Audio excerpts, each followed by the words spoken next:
Greetings and welcome to Retention Chronicles, the podcast with learnings from expert e-commerce brands and partners. I'm your host, Maria Parsons. If you're here, you're either on a quest for e-commerce enlightenment or you accidentally clicked the wrong link. Either way, I am thrilled you stumbled into our corner of the internet, and I hope you'll stick around. We've got pearls of wisdom for everyone, whether you're running a multi-million-dollar business or simply just starting out on your entrepreneurial journey.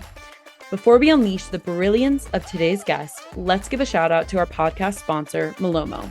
Malomo is so much more than just another Shopify app. They're post-purchase wizards, making beautiful and branded order tracking smoother than a jazz solo, so our amazing founders, like our guests, can keep their customers happy and up to date while they track their orders.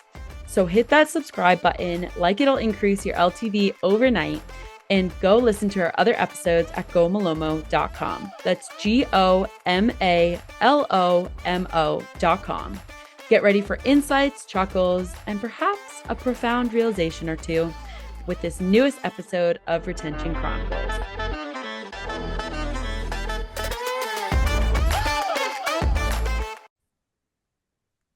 Hello, everyone, and welcome back to Retention Chronicles. Thank you for being here. I'm psyched for our episode here today.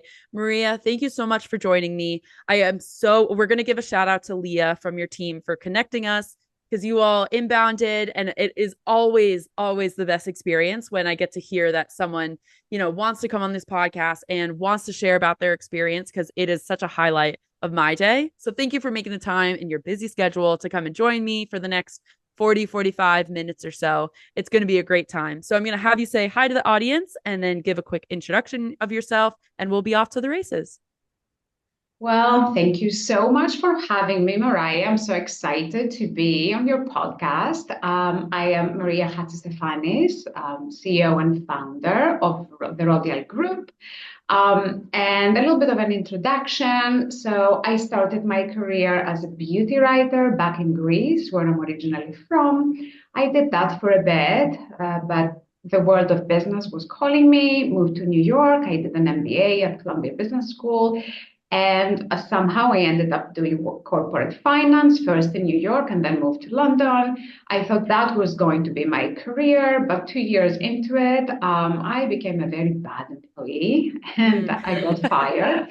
And it was devastating, but that was the best thing that ever happened to me. And this was the time that I decided to start my own business. And that's when Rodial was founded. I love it. So let's dive into that a little bit. So going from being a beauty editor in Greece to then moving to New York and uprooting your whole life, tell us a little bit about, because I am so and I'm wondering if you'll get this, if this was a culturally significant, I guess, movie or book, but The Devil Wears Prada. Are you familiar with that movie? Because I love it. Yeah, I love that movie. I've watched it multiple times. Yes. Okay. So, and this is definitely top of mind for me right now because I actually just read the book that the movie is based off of, right? So it was a little bit different, the book and the movie, as most, books and movies are, but it really renewed this sense of, oh my God, this world of fashion, of beauty, of editorial is so, I'll say, rare to me, or just so out of my area of expertise. And I grew up in New Jersey, so very obviously close to New York. And I feel like the influence of fashion and style, it definitely had, I had elements of that in my childhood. And so it always was something that I was like, I'm so interested in fashion and beauty and the editorial space just from my own, childhood and growing up. But you were actually in the industry. So tell me a little bit of what was it like? What was your day to day? What was the whole, I guess, movement or the whole culture around the editorial space and the beauty space at that time? I was always passionate about fashion and beauty. And I remember since I was 8 years old, I was born and raised in this remote island back in Greece. We had one news agent that was stocking all the international magazines. And all my pocket money, once a month, I would go to the news agent and buy those magazines. And even though I didn't know what I wanted to do with my life, I always knew and had the vision of the woman I wanted to be. So the minute I went to Athens, the capital of Greece, and started studying there. I wasn't interested in studying. I wanted to get into the world of magazines. And so I got a part-time job because obviously I was studying at the time. And for me, what I remember was going to this glamorous office, very much like the Devil Wears Prada, with we had an editor-in-chief at the time. It wasn't a woman, it was a man, but equally impressive. And we'd all go into the boardroom, everyone involved in the magazine. And the question that was asked to all of us was, what does our target audience want to read? And this was once a month. It was this massive brainstorming session, and everyone was coming up with ideas. And for me, that was the most inspiring part, going in and having everyone come up with ideas, and then seeing everyone put together the articles and the photo shoots, and then at the end of the month, seeing actually that magazine come out with everything we brainstormed a month ago.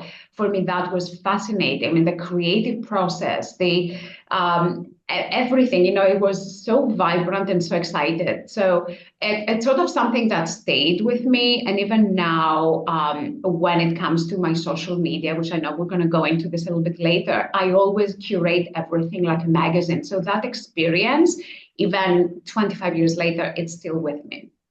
That's so interesting that you say, you like curate social media like it's a magazine because of your background and because of, the inspiration that you draw from it. And I 1,000% remember getting like, when I was younger, 17 magazine and like teen beats, right? All these like American, and they were more focused in like pop culture and celebrity and stuff like that. But I remember, it was a treat if I got to get one, if we were going on a vacation or whatever, I'd read it on the airplane. And so I'm we're gonna put a pin in that. Like you said, we'll talk about social media a bit later, but I love that you drew out, the creative process. And I think one of the things we should call attention to is the speed in which you move. Like you said, a month, right? You're brainstorming, and then a month later, you're seeing it in real life. And that's not all industries that can move that quickly. I think it's a rarer circumstance that someone can move so quickly, and it parallels nicely into e-commerce and retail, more e-commerce, right, where you're able to quickly think of an idea and then get it on the shelves or get it out there. Depending on product development, all that stuff, it might take longer, but if you say already have the product and you have a creative idea, you can pretty quickly launch with it on a site in a social media team, assuming that your whole team can move quickly. So I think it's really interesting that you're able to take, the experience when you were in Athens and part-time job and mirror that in your own brand, and that's still standing 25 years later. Absolutely.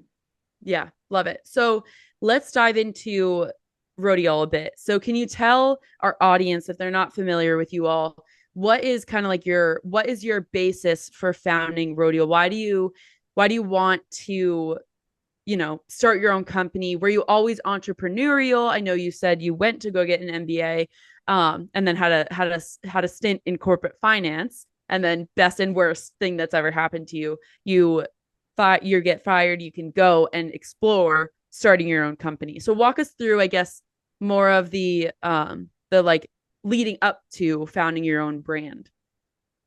First of all, I never thought I would be an entrepreneur myself. My parents are both teachers. Mm. So the climate I was raised had nothing to do with business or entrepreneurship. This was something that I got excited and I learned along the way. So what happened was when I was fired from my job in corporate finance, I felt that I didn't want to get another job like that. And I went back to what was the happiest time of my life work-wise, and it was when I was freelancing for a magazine. Now, I didn't want a career in a magazine per se because I would have stayed there and not moved and studied finance and got into it. So for me, it was, how do I combine my creativity with business? Because I was interested in business, but not in the way of just pure finance. And when I was thinking about all this, there were a lot of female-led entrepreneurs that are just starting businesses. And it was a few years ago, Bobbi Brown had started her own range, and Marcia Kilgore had started Bliss at the time. I mean, these are a long time ago, so I don't know if you're No, look, I remember those believe me, I'm brands. familiar. Yeah. But My it mom and I would was go shopping and all that fun stuff. Yep. absolutely, but it wasn't like now that you have tens of thousands of brands. And it was a very small group of women starting businesses. It was very hard, it was very difficult. So my idea on Rodial was when it came to skincare, everything at the time was very basic. All the brands, all the big brands had one cleanser, one moisturizer, one serum for all skin types. And skincare I found was very basic. And for me, the idea was I want to fill the gap in the market with products that offer targeted treatments to specific skin concerns, but also I wanted to go with ingredients that no one else was using.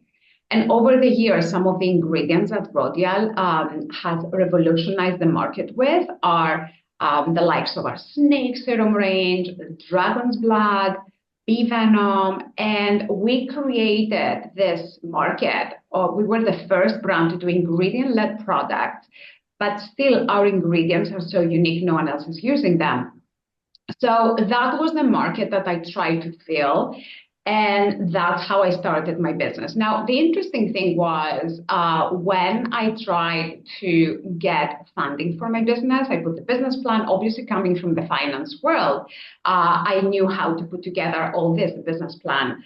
But back in the days, it was very hard to get investment for a female startup. So I ended up starting independently with my own savings from back room at home. And then we're still private and slowly growing the business to where it is today. And Rodial, 25 years later, we are available in 35 countries and more than 3,000 luxury stores worldwide. So that's how we started, and that's where we are today. Yeah. Such an impressive feat, just being able to be in the business for 25 years, right? Like a lot of startups, it's rare that they get to a place where they're, making money, they're profitable, but to be able to still be in the space 25 years is a huge accolade to you, and leading with insanely well produced and well thought out products that are ingredient led. So a lot of questions that I have for you just about everything, and I know we're going to get into it all.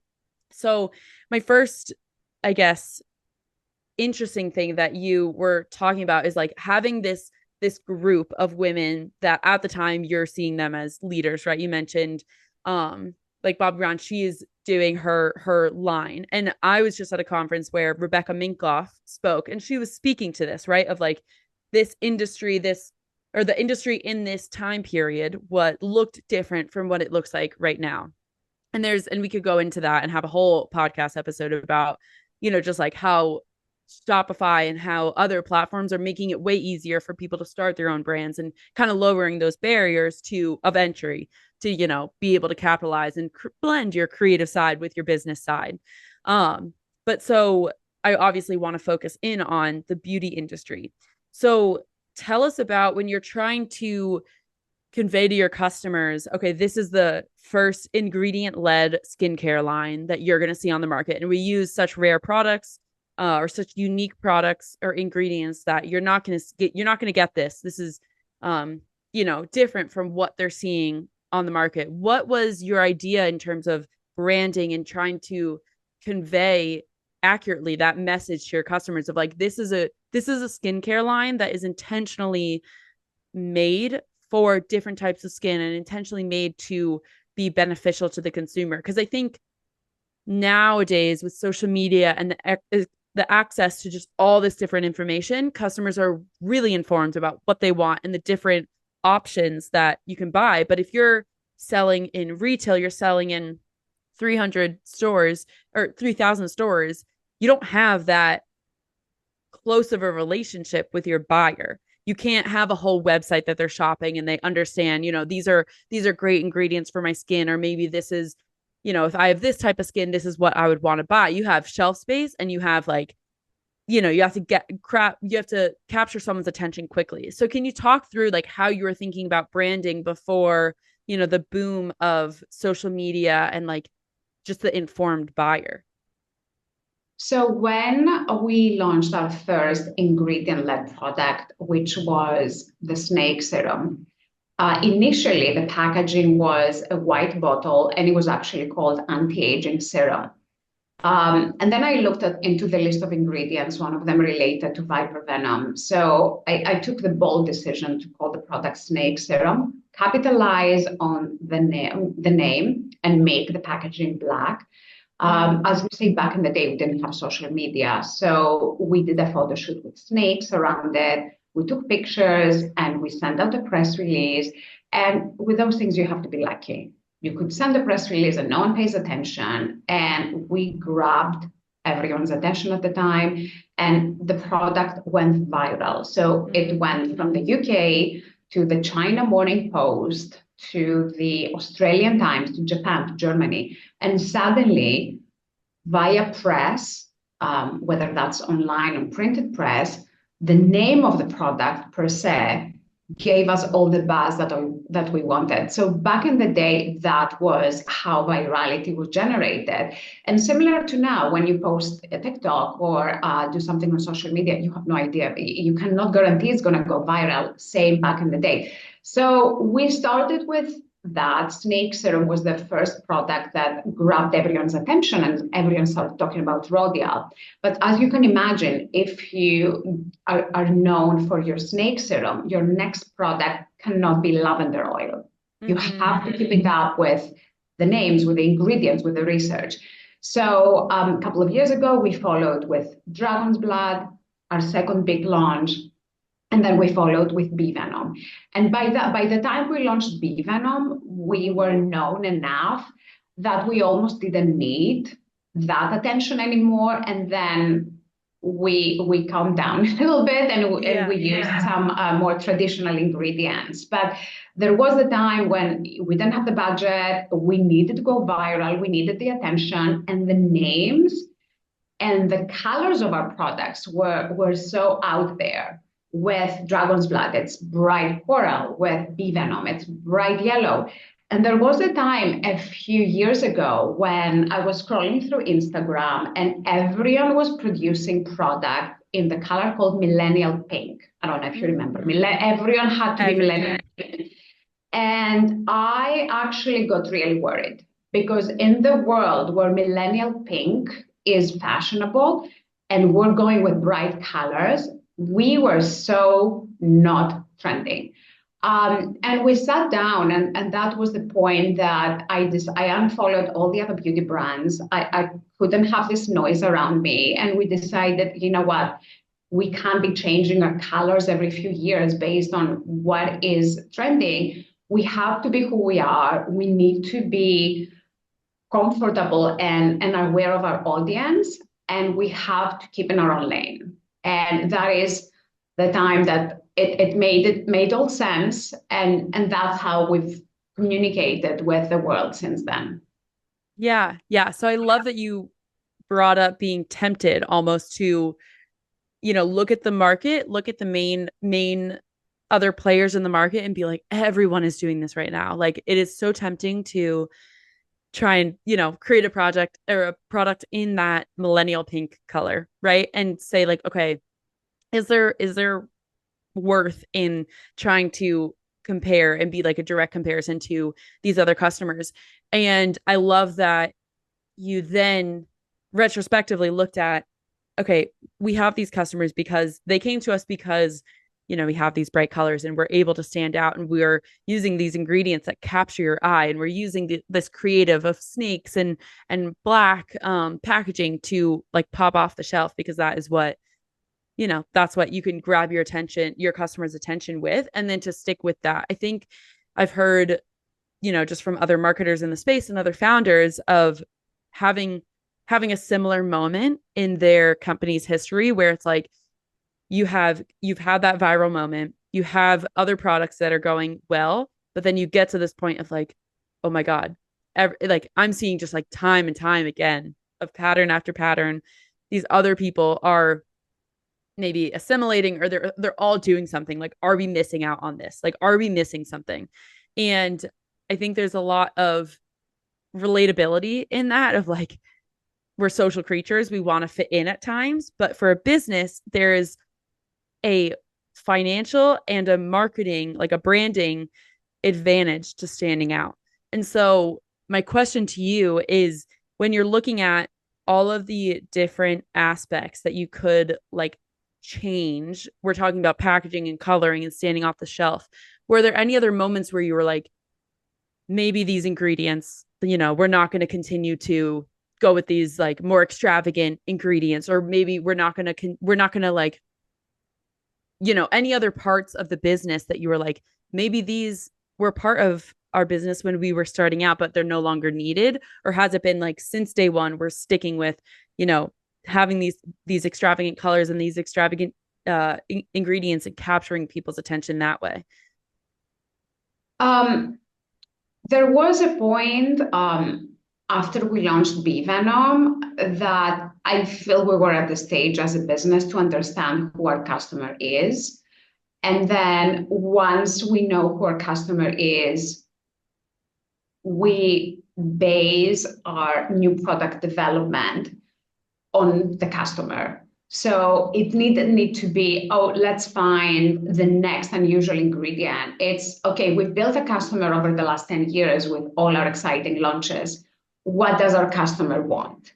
And so that has been the journey. So rather than come up with something that's gimmicky and just throw it out there and see who gets interested in it, it's, we are mature. We know who our customer is. Let's just take that route. Yeah. Okay. I'm glad you distinguish that. So let's dive into, product development, because you've expanded your line of your products that you've offered besides the three that we've been talking about on this episode. So when you get to that point of like, okay, we're gonna, rather than doing something that is gimmicky, or maybe could just be a little, like an easier route, or like something that internally you're thinking about, walk us through how you're getting that feedback from your customers and deciding, okay, 60% of our customers who have bought this product, they want to see this.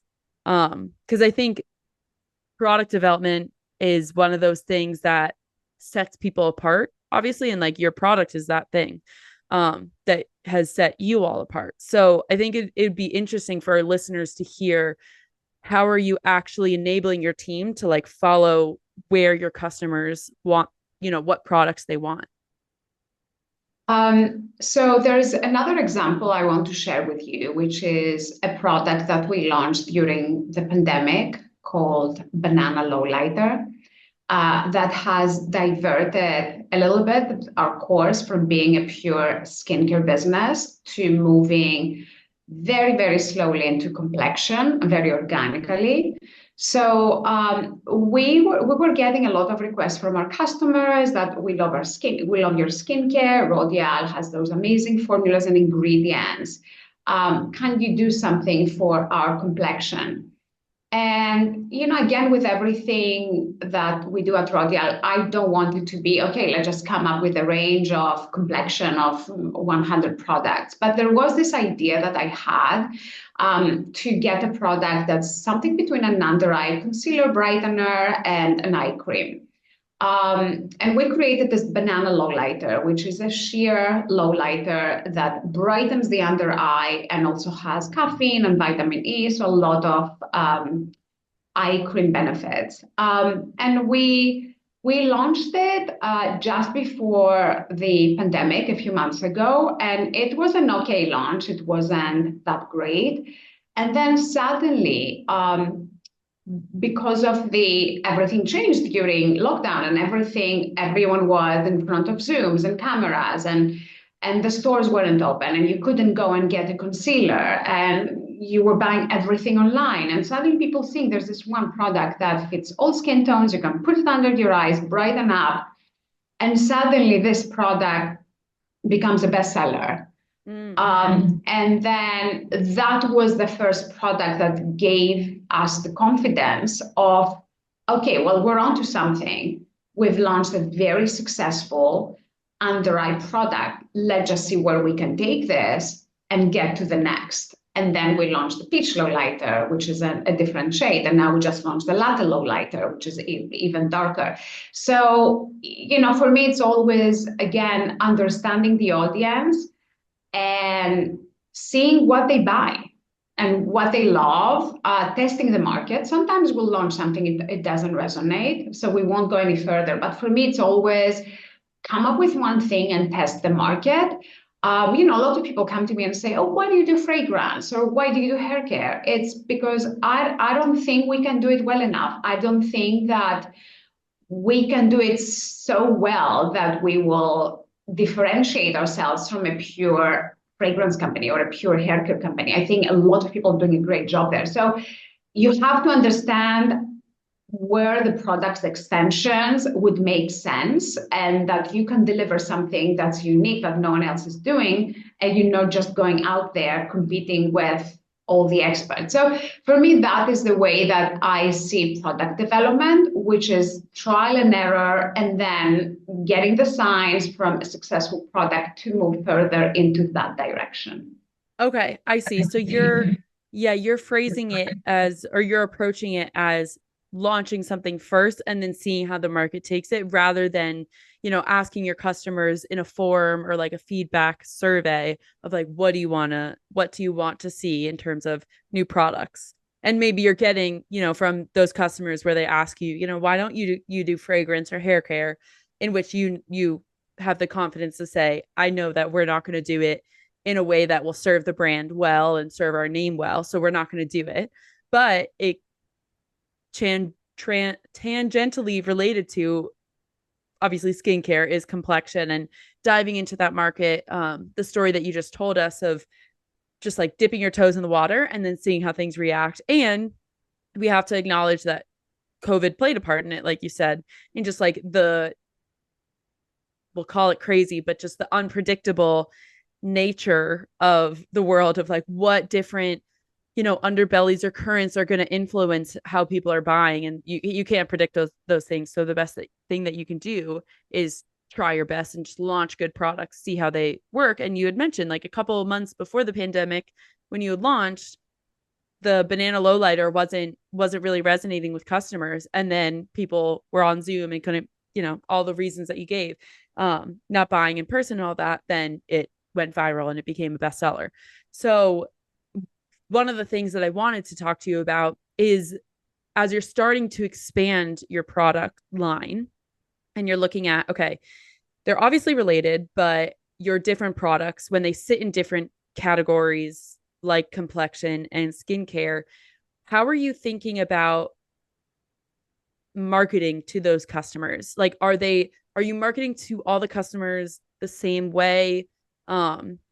Because I think one of the things that is always interesting to hear founders' perspective on is, are you looking at your customers and dissecting, okay, this person is only purchasing the complexion products in our line versus this person is purchasing only our skincare, and then this other group of customers are purchasing both of them. So are you trying to adjust like your marketing at all, to acquire and retain different like ideal customer profiles, that those ICPs?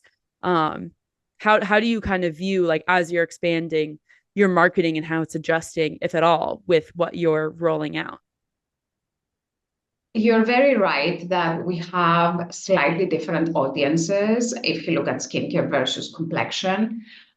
Complexion, especially banana low lighter, brought us a younger customer who doesn't necessarily invest a lot or is interested in solving a whole bunch of skincare problems. It's more about, just a quick skincare regime, and then we're going to put makeup on, and that will solve a lot of problems. Yeah. Overall, what we're trying to do is, a couple of different ways. We are available in physical stores, and then when we have teams on board, obviously, we want to introduce, if someone goes in and is interested in the skincare, we want to show them complexion and vice versa. Mm-hmm. When it comes to online, we just have to One, segment the different audiences and make sure that we market them in the way that they would like to be marketed to, but then also have ways that we can get them involved, get them aware of the other categories. So if someone has purchased a banana lowlighter online, then, and we go through and we see the only buy complexion for us, we do create an offer or a GWP or a free sample or collection of samples that they get to get them interested into skincare. So there's always some type of promotion. And then vice versa. So it's all about analyzing the data and seeing what missed opportunities there are so you can do your cross marketing. Yeah. Okay. Makes sense. So I know we were speaking about the post-purchase experience a bit of understanding your customers, seeing if someone is, a frequent buyer with you, they probably don't need to be educated as much as like the other products that you have. If they're buying, different SKUs, different products within your category versus someone who has just shopped with you for the first time and bought one product. So I love this idea of segmenting your audiences for different ICPs. I talk to a lot of founders about it because it is an elevated customer experience. And that's one of the beautiful things that you can do in e-commerce when you have more like first party, zero party, second party data about your customers, because you can, you have more of that direct relationship versus in retail, your relationship is more with the retailer itself rather than the customer, right? Because it's just like one step removed. And so my question to you is, when you're talking about segmenting experiences and you want to get them aware of other categories, is that the paid ad space? Is that with email marketing? You mentioned promotionals. Is it SMS marketing? How are you making sure that those customers and that, analyzing the data of, okay, consumer behavior, this is what people are buying, or this is what they should be educated on? How are you making sure that that message is delivered? I think we can like rope that into the conversation we wanted to have around social media and just making sure that you as a brand are enabling education in your customers. So first, let's talk about how are you delivering segmented questions or segmented how are you delivering like different messages to different customers? That's it. Yeah. Okay. We mainly use email marketing and SMS to target our existing customer base. So anyone who's purchased a banana lowlighter, we want to target them to buy a drug neutral sculpting gel. We already have their data and we target them via email marketing or SMS. Now, when it comes to new audience acquisition, it's a little bit different. We would select a certain influencer that we want to work with. And we know if we go with someone younger, we would probably get them one of the complexion products to go and do some work for us. When we work with someone slightly more mature, we're probably going to go with skincare. So we're also aware, and we know whatever audience we want to attract, we need to work with an influencer that would do the product justice. And we are aware of what kind of traffic and what kind of product they would be interested in. Okay, that's great. So I'm glad you brought up influencers because I think in the, beauty, complexion, skincare space, there's a lot that can be said and done for influencers, and using that to be your main, it sounds like your main your main channel for acquiring new customers.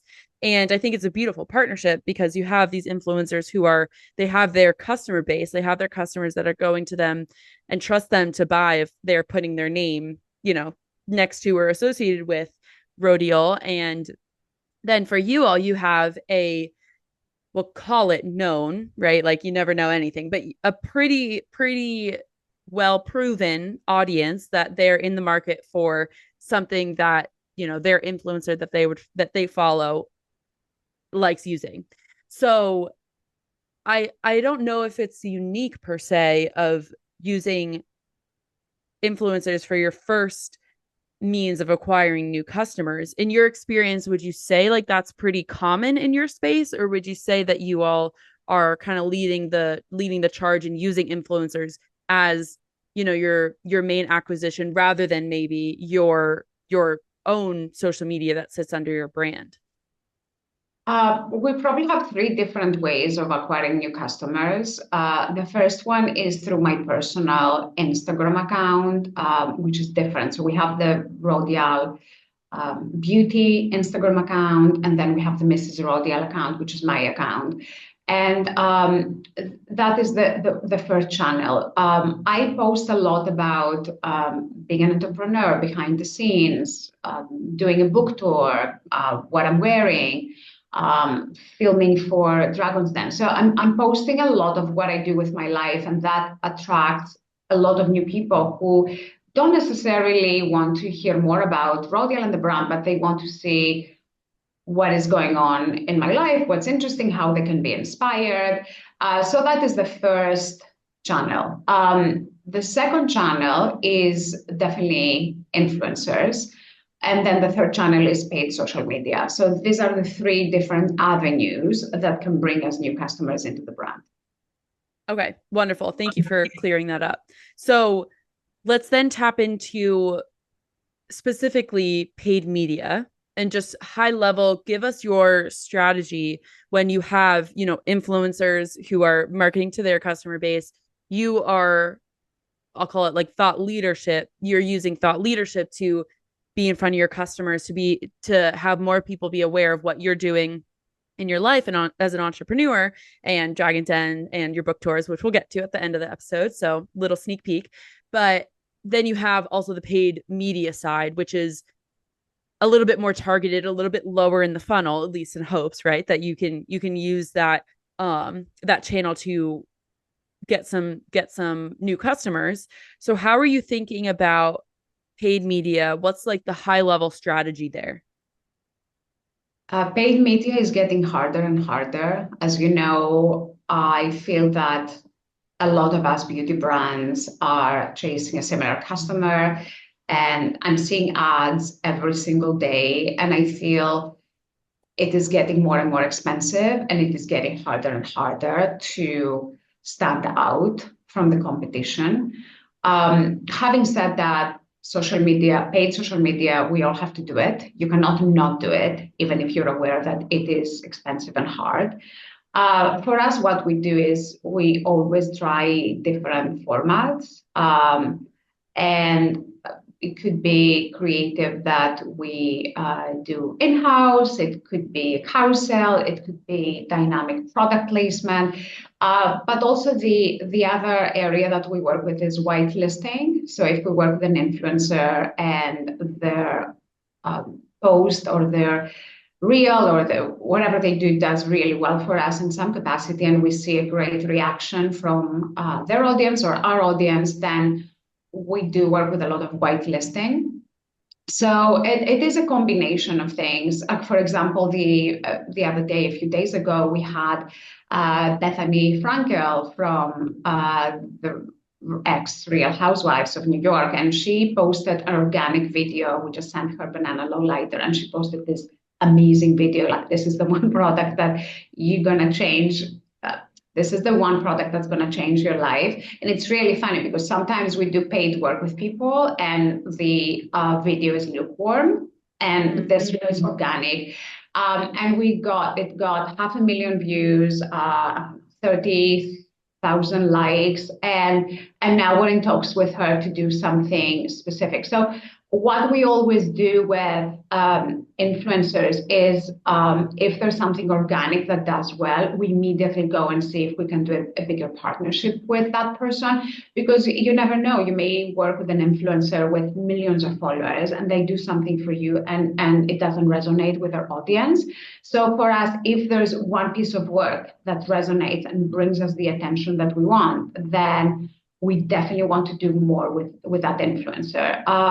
So that's our strategy. A lot of in-house creative that we test in different ways. And mainly, I would say we focus on Instagram and Meta. I feel TikTok is very hard right now. We do have some strategies, but we found that the ROI on TikTok is just not where we want it to be. So it's literally just throwing money out the window. We're a little bit more conservative there, but this doesn't mean we don't look at it. Yeah, and that makes sense too when you look at the platforms and the demographics on each platform. If you're saying, you've seen that your customers who are investing in skincare are a little bit older, and then the banana lowlighter or the complexion products are some products that, it's skewed a little bit to a younger demographic. It could be that split, right? Where it's like Meta, Facebook, and Instagram just might be where more of your customers are, right? Like it might not even be, whatever strategy with content that you're rolling out on the platforms. It might just be like more of your customers are on more of one place, right? And so, or the algorithms are favoring you more on Instagram and Facebook than they are on TikTok. Um, and I love that you brought up organic videos, and being in tune with what is going on the like greater sphere of social media and being able to capitalize on, hey, like that's an amazing organic video. Let's see if we can build a longer partnership, a longer term partnership with someone like Bethany, who is already talking about your product and has such a great, it resonates really with their customers. And I think that's something where my expertise starts to lay into, the paid ad, like the high customer acquisition costs that we're seeing right now, where paid ads, yes, you have to do them. But one of the things I know we've discussed with Malomo and seeing that, you can retarget to customers, but it doesn't have to be an ad, and it can be in that post-purchase space, is something I see time and time again, where figuring out those little things like an organic partnership of, oh my god, we need to capitalize on this because it's proving like the numbers are working, the ROI is there.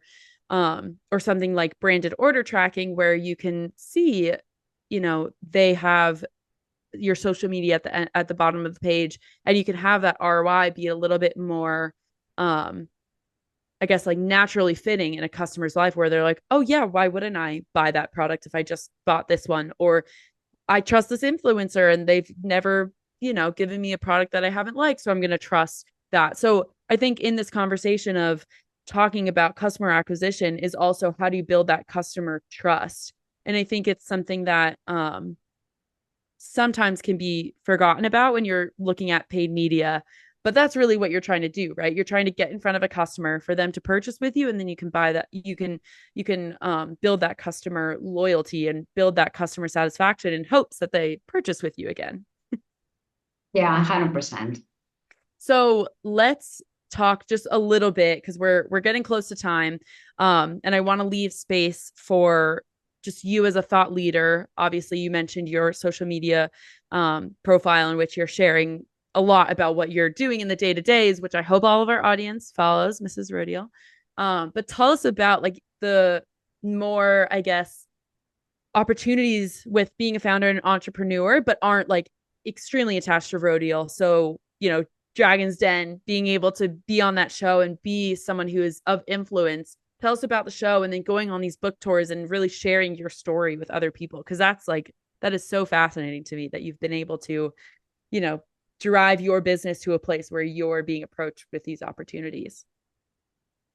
Those side projects, let's call them, serve two purposes. The one purpose is, personally, as a founder, I do need something else in my life other than running the day to day of the business for the last 25 years, or I will go crazy. Yeah. So for me to be the best founder, the best leader I can, I do need to take a step back and put my mind on something very different. And when I do that and I get a different perspective, I go back and I can do my job the best that I can. So that is the one piece. The other piece is, it gives me the opportunity first to add value. So through my books, I've written 3 books: How to Be an Overnight Success, my story from being fired to growing Rodial and the business to where it is today; How to Make It Happen, which is a motivational guide; and How to Live Your Best Life, which is a manifestation guide to success. So all of my 3 books go through my journeys. And I find through the books, first of all, I'm giving back, I'm giving advice, I'm motivating. The books are not a way to make money. I think I've spent more money on the book tours than actually made money. Probably, But right? for me, it's something that it feeds my soul. Writing those books was like having a therapy session. I confessed getting fired in the first time for the first time to the whole world. I confessed almost going bankrupt in my second book. And the third book is all about having a mental crisis. So for me, it was cathartic. And also it was a way to give back and be honest as an entrepreneur what I went through. And I'm one of those people. I'm not going to sit down and say, "Oh, you have passion and you work hard and everything's going to be perfect." Throughout my books, I talk about the challenges, I talk about the problems, and I really feel that I've been the most honest I could to really inspire a young generation of entrepreneurs. So if through that they read the book and then they're familiar with Rodial and then they go and check out our website and they see something they like and I get them interested. So it's a way to give visibility to the brand, but it's not the reason I did it. It's just a side effect, let's call it. And then being on a national TV show. So for anyone who doesn't know, Dragon's Den is Shark Tank in Europe. It's the European name. I've done 2 seasons as a Shark Dragon, and I'm filming season 3 later this year. And for me, again, that was a project that took me out of my day-to-day, puts myself on a very different seat as an investor and looking at those entrepreneurs and getting inspired and understanding their journey. But what that achieved outside giving me a fresh lease of life and having a side project, it also opened up a new audience for me. Inspired, getting out of my comfort zone and also making people aware of who I am, what Rodial is, and a lot of them will go and check it out. Whether they buy a product, I don't know, but it's that piece of awareness. And for me, what's important for founders and entrepreneurs is finding different ways to put themselves out there in situations that are unexpected because the competition is tough. And I feel sometimes we all keep on doing the same thing. So that's the question. How can you elevate yourself as a founder, as a leader, to be doing different things and creating that brand awareness in unexpected ways? Yeah, I love that. I love that. And I think that's a great way to kind of round out this conversation. When you're just talking about, you yourself had been in that seat of you're trying to find new ways to stand out. And now you can help other entrepreneurs invest in their own company, their own ideas, and be that guidance with your book or with the TV exposure of, you're meeting people in real life with the TV show of like, okay, you're presenting and you can give that feedback right then and there, or through a book, which you might not see as much of like the influence that your advice and your story and your the challenges and the successes has on someone's life. So I will thank you from the bottom of my heart for being able to come today and reaching out and being featured on this podcast. It has been a joy to have you here today, Maria. So thank you for making the time. Mariah, thank you so much. Had a lot of fun on this interview, and thank you for having me. Oh, I'm so glad to hear that. That always makes my day when I hear it. So thank you.